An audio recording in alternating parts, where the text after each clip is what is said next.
আজকে এঁচড় দিয়ে মাংস রান্না করব।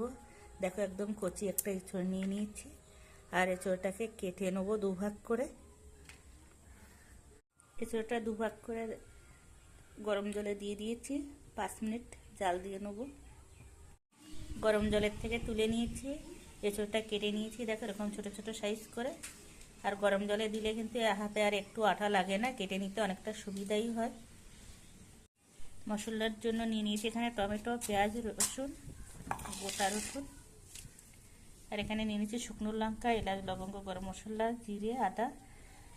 আমি এগুলো একটু পেস্ট বানিয়ে নেবো, বা শিলপাটায় বেটেও নিতে পারেন আপনারা। তেলটা গরম হয়ে গেছে,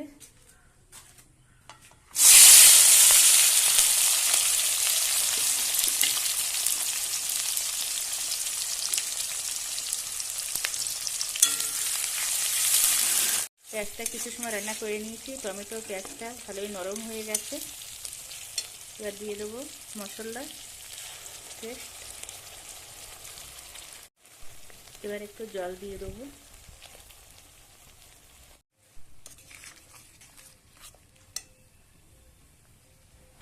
দিয়ে দেবো কাশ্মীরি লঙ্কার গুঁড়ো, হলুদ, লবণ। এবার সব কিছু দিয়ে কিছু সময় ধরে নাড়াচাড়া করে নেবো। কিছু সময় একটু নেড়ে চেড়ে নিয়েছি। এবার দিয়ে দিচ্ছি ধনেপাতা কুচি, 4 টুকরো আলু,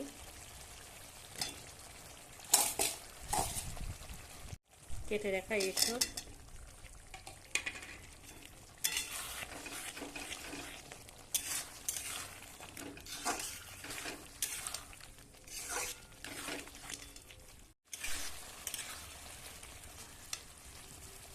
এবার দিয়ে দেবো খাসির মাংস।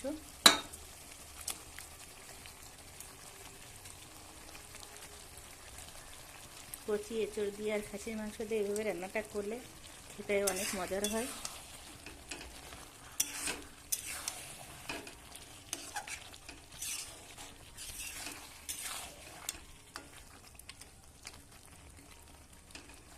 এবার কিছু সময় ঢাকনা দিয়ে ঢেকে ঢেকে রান্নাটা করে নেব। দিয়েছি 2টো তেজপাতা। মাংসটা কিন্তু ভালো করে কষিয়ে নেওয়া হয়ে গেছে। অনেকটা সময় নিয়ে সব কিছু ভালো করে কষিয়ে নিয়েছি।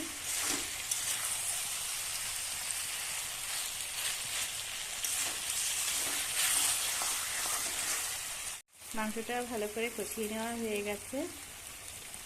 এবার দিয়ে দেবো জল।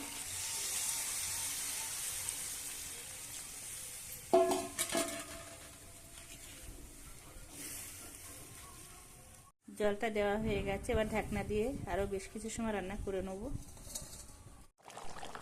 কিছু সময় ধরে রান্নাটা করে নিয়েছি, আর একটু সময় রান্নাটা করে নেব।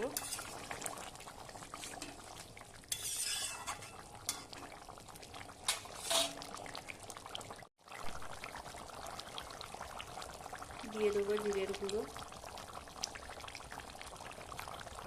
ধনের গুঁড়ো,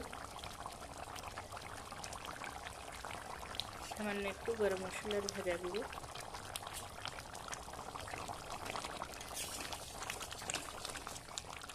তরকারিটা হয়ে গেছে, এখন নামিয়ে নেব।